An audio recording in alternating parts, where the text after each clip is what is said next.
The narrative of the story cyangwa umubara nkuru w'iyi nkuru A Man of the People yitwa Odili Samara. Murakoze cyane amajyepfo amajyaruguru uburasirazuba n'iburengera bw'adyo tukaba tugiye kubabwira novel yitwa A Man of the People. Iyi novel yitwa A Man of the People yanditswe n'umugabo bita Chinua Achebe. Yashatse kuvuga A Man of the People akoresha iningura, mu byukuri avuga A Man of the People yagakwiye kuvuga in the name of the people. Yayise umuntu w'abantu kandi ashaka kuvuga umwanzi w'abantu. Iyi nkuru A Man of the People yubakiye kuri filmu zitandukanye harimo politiki, corruption ndetse n'urukundo.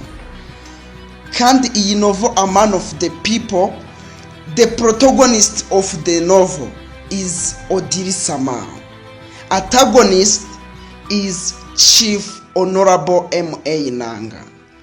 The narrative of the story cyangwa umubara nkuru w'iyi nkuru A Man of the People yitwa Odili Samara. Iyi nkuru yacu reka tuyitangire hari Minister of Culture yitwa Chief Honorable M.A. Nanga. Azaza gusura agace ka Anata Village, ariko abaturage bose bazahurira ku kigo cya Anata Grammar School kiri mu gace ka Anata Village. Uyu Chief Nanga mbere yuko aba minister yari teacher ku iki kigo cya Anata Grammar School. The narrative of story ari kutubwira ukuntu bimeze, baratubwira ngo abantu biteguye, amatsinda byina yiteguye yose araza byine kubera ministre yaje mu cyaro. N'ibisanzwe ministre yagiye hano mu cyaro, abaturage bategura imikino bakategura n'ukuntu bazamwakira. Uyu Chief Nanga Odili agiye kutubarira ese uyu Minister of Culture abaturage bose bahuruye baje kureba ni muntu ki cyangwa ni gute yagetinze position kugera aho abereye Minister of Culture. Odili Samara atangiye kutubara by flashback. Uyu Chief Nanga was my teacher in the standard 3. Niga mu wa gatatu Chief Nanga yari mwarimu wanjye. Yajyaga mbwira ngo ndumwe mu banyeshuri bagatangaza yigeze yigisha. Mu gihugu haje kubaho ikibazo cya economic inflation cya gutagaciro kw'amafaranga, byari bitewe n'igihingwa cya kawa cyari cyarasubiye inyuma. Mw'icyo gihe the kawa ugereranyije mu gihugu cyacu, ikawa mu icyo gihugu was a backbone of the economy in that country. Cyari cyo gihingwa gendegwaho mu bukungu bwa kiriya gihugu. Just uyu Chief Nanga mu gihe hari harabaye icyo kibazo cya economic inflation, hari abagabo babiri, hari Prime Minister hakaba na Financial Minister. Financial Minister n'umuntu wize ibyo bintu by'ubukungu yari afitemo degree ihambaye, yerekanye plan nziza yari yarateguye y'ukuntu bakemura icyo kibazo cyari mu gihugu cya economic inflation. Prime Minister say no, aragihakana. Kubera iki? Ntabwo yari yiteguye gutakaza amatora yaragiye kuza. Byatumye bajya muri parliament batora icyitwa vote of confidence cyangwa amatora nyemuramaka. Muri parliament bitatu bya kane byose byasupportinze Minister of Financial, n'umwe mu bantu bari bafite plan nziza yari ifitiye igihugu akamaro. Prime Minister arangije yifashishije Daily Market, cyari ikinyamakuru cyakaringaga ibyo ibitekerezo by'iwe hanze. Ntabwo cyavugaga ukuri guhare, ahubwo cyavugaga ibyo Prime Minister yabaga ashaka. Prime Minister bwakeye baba ministre bose ba supportinze Minister of Financial na Minister Financial birukanwa, barangiza bakabakura mu modoka yabo. They carry the stone mu modoka yabo bakayatera amabuye, even nabo bakabangiza bakanabirukana ku nshingano. Yarangiza akifashisha ibinyamakuru byandika na Daily Market, ni ikinyamakuru cyo muri A Man of the People, akavuga ngo bano ba ministry bafatanyije n'ubutsiko bw'amabandi bashaka kwangiza kino gihugu cyacu twiyubakiye. Ariko mu by'ukuri ntabwo byari byo. That is the irony behind. yarabivuze kubera ko yabirukanye no kuyabikize ntabwo ari kubona amafaranga akoresha muri plan nk'uko Minister Financial yari yabiteganyije ngo azabone nayo azakoresha mu matora. Urumva iyo myanya yirukanwe hari hakenewe abaministre bo kugira ngo baje bari covering cyangwa bajye mu iyo myanya y'abaministre birukanye. Mwaba ministre babirukanywe hari harimo Minister of Finance n'abasupporta biwe, ubwo harimo na Minister of Culture. Chief Nanga rero Prime Minister yateguye inama yo kugira ngo na POP yose ize bakore inama barebe abantu basimbura babandi bari bahari. Byagenze bite? Chief Nanga yari yiciye ku gatebe k'inyuma gatoya nta n'ijambo yari afite. Bari kwiga ku icyo kibazo yaje kuvuga deficits. Introducinga deficits cyangwa avuga interuro ipfuye, yabwiye Prime Minister ati ahubwo bari aba ministre mwabahanye nabi, mwagakwiye kuba mwabahaye amabere y'abanyina. Prime Minister nk'umuntu abantu bose bavuyeho nta kindi yari guhera abonye umuntu wongeye kumushyigikira, niko guhita agira Chief Nanga Minister of Culture. Ni gutyo Chief Nanga yabaye rise. Ni Odiri Samaro the narrative of story watubarira gukuntu ese uyu minister bose bakabirije yabwetinze position. Kandi Odiri Samaro baratubwira ngo uyu Chief Nanga ari mu ishyaka riri ku butegetsi ryitwa POP, People Organization Party. Ryari ishyaka ryashyiraga imbere ruswa, gushyira injizi imbere no kwerekana ko kuba warize byonyine bidahagije. Mu gihe Odiri Samaro the narrative of story yabaga mu ishyaka ryitwaga PAP, People Alliance Party. Ryari ishyaka riri very weak, ntabwo ryari rifite ubushobozi bwo guhangana na POP. Uyu Chief Nanga yabaye ministre nyuma yo kuvuga deficits. Noneho arahageze kuri Anata Grammar School, abaturage bose bitabiye barabyina bishimiye kuba ministre yahageze. Umukuru w'ikigo cya Anata Grammar School bamwita Jonathan Nwenge ashyira abarimu be ku murongo. Remember, point to remember, uyu Odiri Samaro the narrator wahoze ari umunyeshuri wa Chief Nanga mu gihe yigishaga kuri Anata Grammar School, now is a teacher at Anata Grammar School. Ubu ngubu nawe yabaye teacher kuri Anata Grammar School. None uwabaye teacher we yagarutse ku kigo yahoze amwigisha. Jonathan Nwenge ashyira abarimu ku murongo online, agatangira introducinga one by one to the minister Chief MA Honorable Nanga. Yagera kuri Odiri Samaro yabagiye kumuvuga Odiri agata uwo ndamwibuka, bamwita Odiri Samaro was my learner in standard 3. Yari umunyeshuri wanjye mu mwaka wa 3. Abanyeshuri bose, abarezi bose, abaturage bose baratungu, Odiri Samaro azwi na ministre. Bose birabatangaza, akamubwira ati igihe cyose wari uri he? Chief Nanga atavuga ati nari narakubuze, wari umunyeshuri mwiza mu gihe nakwigishaga. Odiri Samaro atavuga ati ntabwo maze imyaka nararangije ndetse nigisha ku iki kigo. Odiri akamubwira ati ariko ndabiza aba ministre mwari mufite akazi keshi, niyo mpamvu tutari guhura. Chief Nanga abwira Odiri Samaro ati tuze guhura nyuma ya explosion, tuze guhura tuganire. Chief Nanga ahura na Odiri, ariko mbere ko ahura na Odiri avuga ijambo rikomeye, abwira abatica bose, nakundaga uno mwuga wo kwigisha ndetse n'akazi keza kabaho ntageranya nko kwigisha. While mu gihe abaturage bose bo mu gihugu babayeho nabi, abarimu especially bahembwa nabi, barashaka no kuva mu burezi, none we ngo akazi keza yabonye bwari ubwarimu ndetse no kwigisha. That is iron. Chief Nanga arakomeza akavuga ngo I'm regret to live in this career of teaching.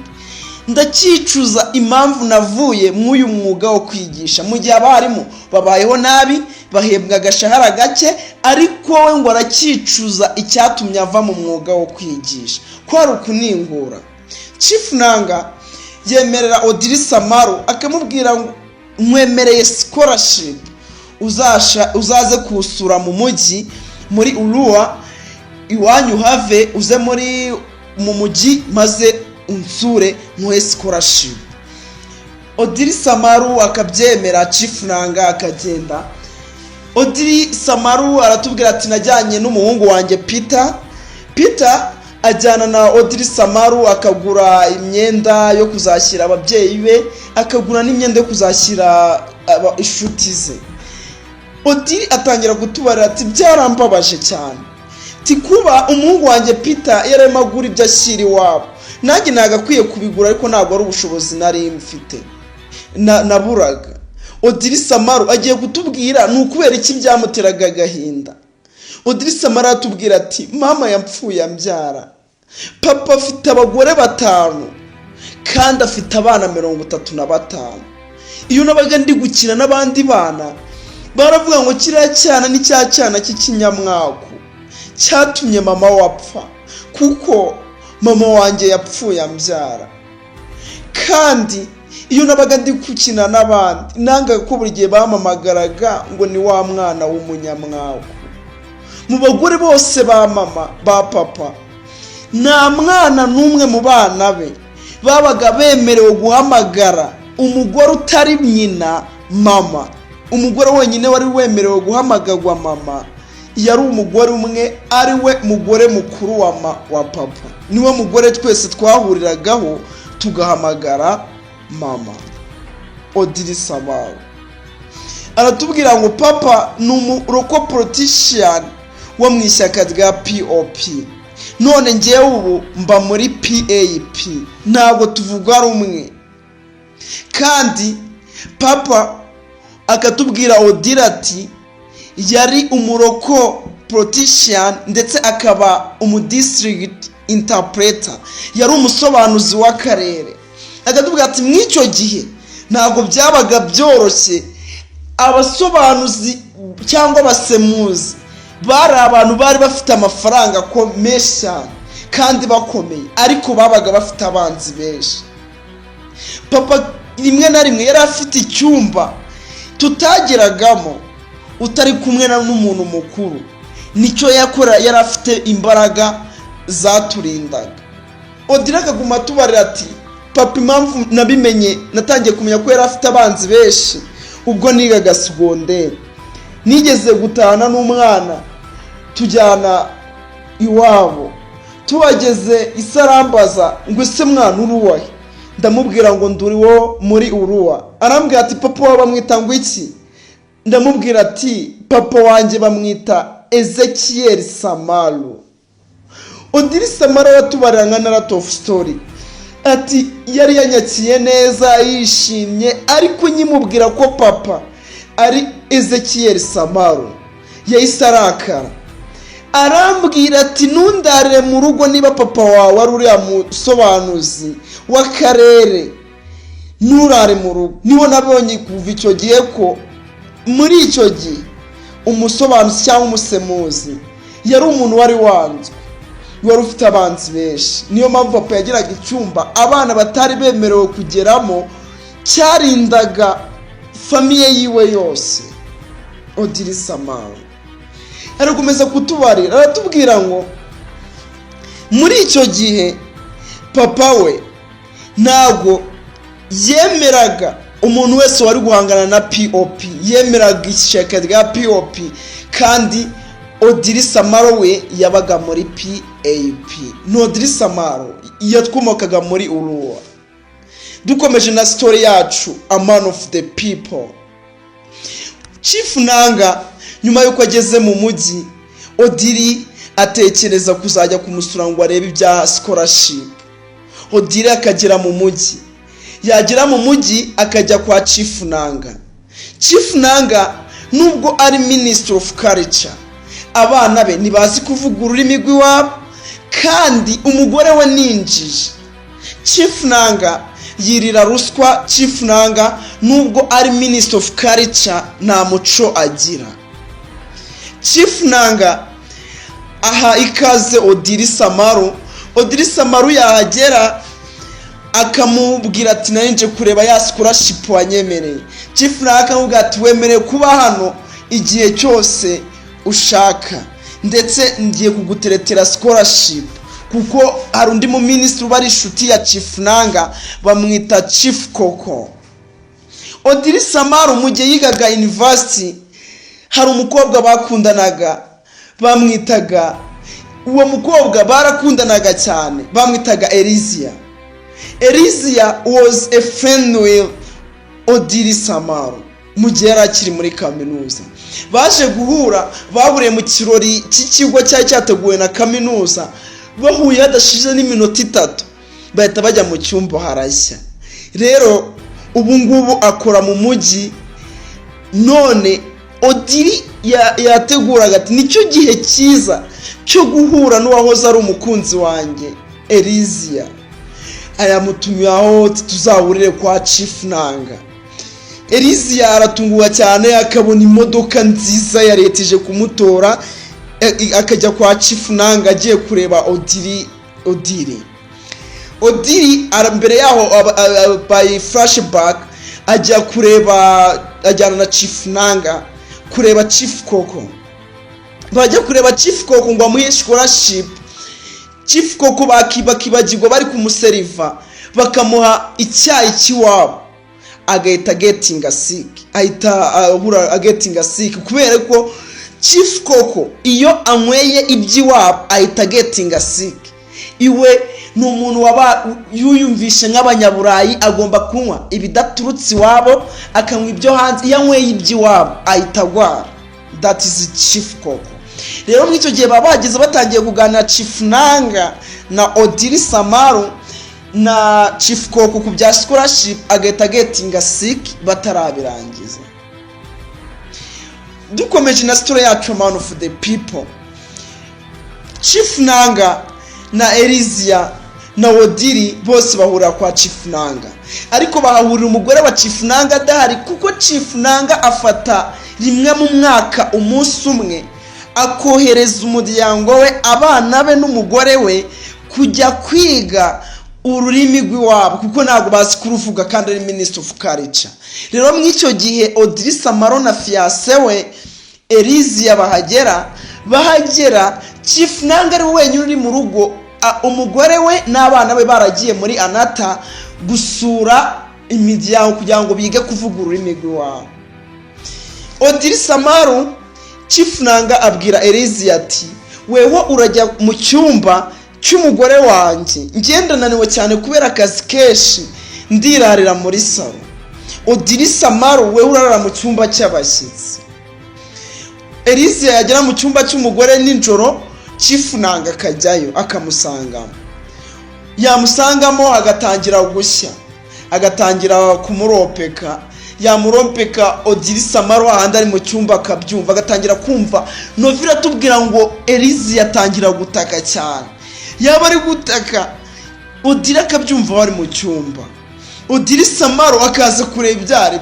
Uratubwira ngo Odili Samaru yicara ku cyumba cya Chief Nanga, umushinyu ukamwica akarinda yinyarira mu mapinjama. Noneho mu gitondo bikamurenga agasubira kuryama. Mu gitondo agahita apfubirana na Elizia agashaka kumusubiza akamuga ati ibyo mwarayemo nabyumvishe. Odili Samaru ahita afata umwanzuro w'uko agiye gukora revenge kuri Chief Honorable M.A. Nanga, Minister of Culture. Odili amwimura ku bintu bitatu.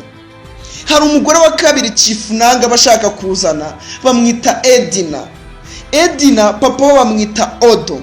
Aba ari umugabo w'umukene cyane, bavuka mu bakene nta n'ubuzima bwiza bigeze. Chief Nanga akoresha his position cyangwa power afite agatera ubwoba n'amafaranga Odo kugira ngo azamuhe Edina amugire second wife, amugira umugore wa kabiri. Rero Odili Samaro ahita avuga ati revenge ya mbere nzakora ni ukwihimura kuri Chief Nanga, nkamwihimura ku mugore ashaka kugira wa kabiri Edina nkamumutanga. Revenge ya kabiri ni ukushinga party izahangana niye. Uwo ni Odili. Ahita ajya kureba classmate wiwe cyangwa umunyeshuri biganye baba abafite fiance bita Inis, baba mwita Maxwell Kulamo. Maxwell Kulamo aba ari umuloya, aba ari umunyamategeko iwe na sheri we Inis. Ajya kubareba Chief Nanga we agasigara aho byamurenze, akabwira Odili ati ndaguha buri kimwe cyose. Ubwo ko abantu babagabo dutane kubera imbici z'abakobwa, tinge niba ari abakobwa naguha buri kimwe cyose ushaka ariko ukareka kuraka. Ariko Odili Samaro ati ndagukorera revenge nanjye. Agatajya kureba Maxwell Kulamo na sheri we Inis, bagahita bashinga ishyaka bakaryita CPC. CPC iyi bizanye intego. Mwibuke Chief Nanga bamwishyaka ryitwa POP, People Organization Party. Ni ishyaka rishyira imbere abatarize ndetse injiji. Mu gihe Odili Samaro yabaga muri PAP mu gashyaka kariro kadakomeye, none ubu ngubu afatanyije na Maxwell Kulamo bashinga ishyaka rikomeye ryitwa CPC rigiye guhangana na POP, rishyira imbere wize kandi rigapromotinga rigaca ruswa rinareberera umuturage. Chief Nanga aravuga ngo avuga ijambo rikomeye by flashback ati kugira ngo ube umuyobozi mwiza ntago bisaba ingano y'amashuri wize, ahubwo bisaba ingano y'abakuzi. Chief Nanga akavuga ngo kwiga Oxford, Harvard ndetse na Cambridge ntabwo ari byo byonyine bisobanura umuyobozi mwiza, ahubwo umuyobozi mwiza is someone who speaks the language of the people, nuvuga ururimi rw'abaturage. Chief Nanga Odili Samaro batangira guhangana. Chief Nanga agashaka guha ruswa Maxwell Kulamo na Chief Nanga ngo bataziyamamaza mu matora bahangane nawe. Chief Nanga yayabaha, Maxwell akumvikana na Chief koko yarumvikanye nabo ko azabafasha. None bakumvikana ko bagiye kuyafata ariko nibazafashe Chief Nanga mu by'ukuri nk'ibyo ashaka, ahubwo barafata amafaranga, nibamara kuyafata ayo mafaranga bazayakoreshe bahangana nawe. Chief Nanga ntago babizi akayatanga, yayatanga Chief koko akanga kuyakoresha koko nkuko babipanze na Maxwell. Byarangiza bagahura bakagwana, Maxwell bikarangira yishwe na Chief koko. Noneho sheri we Inis, fiance wiwe, agatatangira gutegura revenge yo kuzihimura kuri Chief koko wishe Prito sheri we Maxwell Kulamo.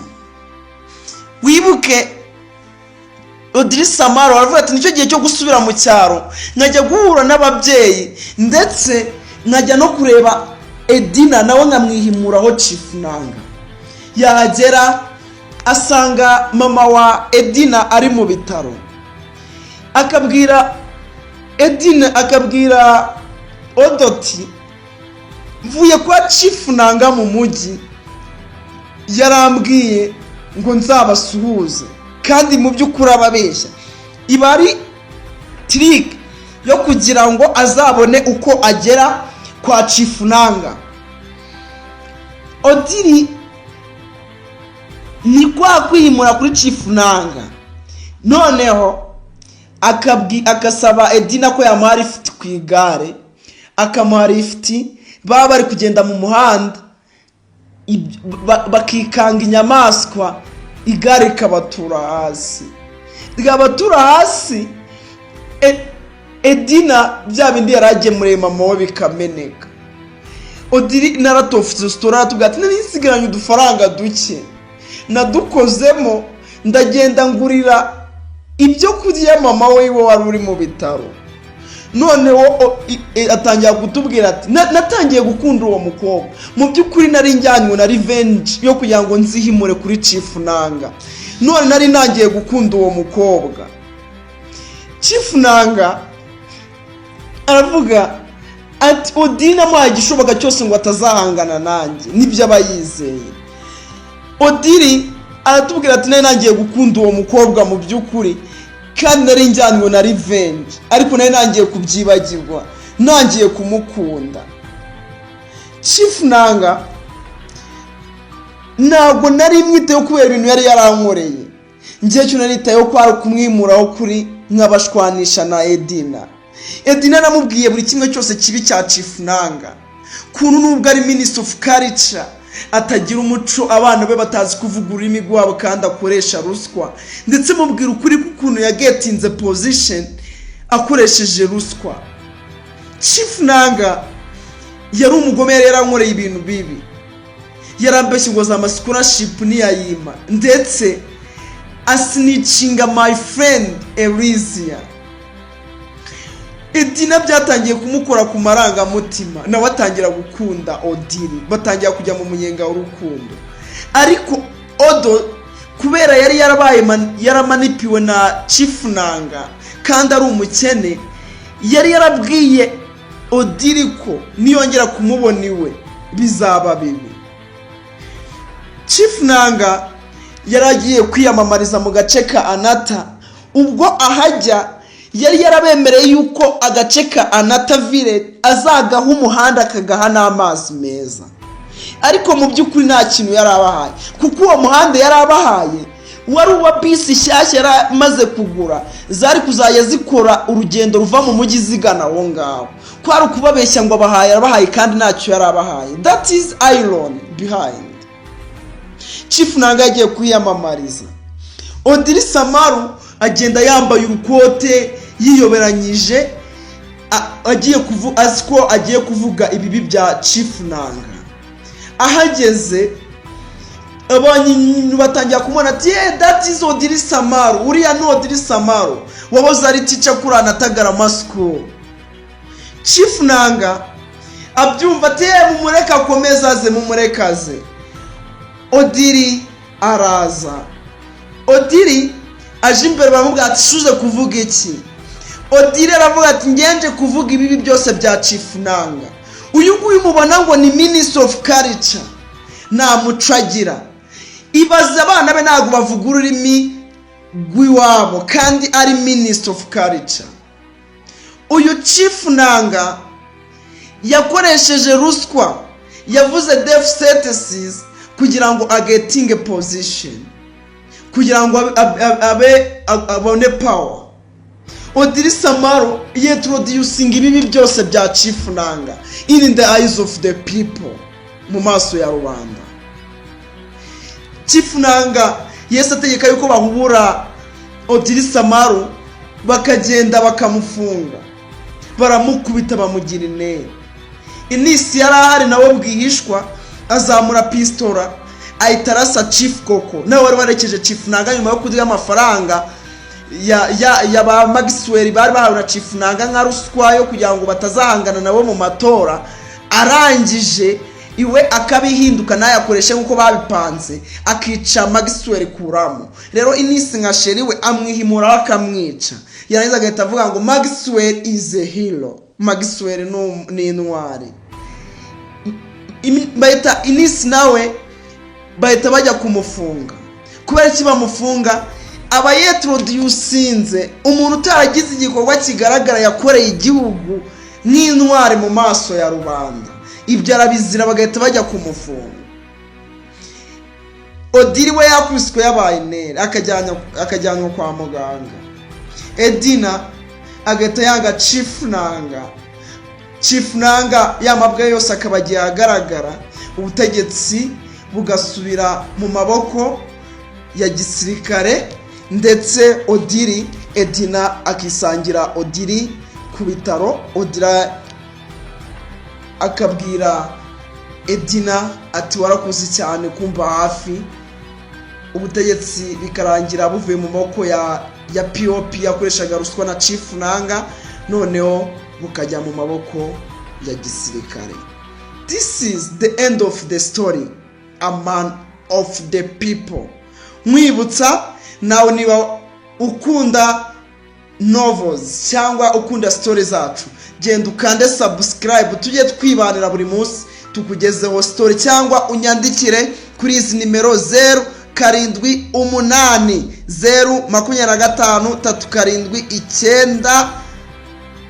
0780353798, ubundi bwo umamagare umbwire igitekerezo cyawe, wandike comment.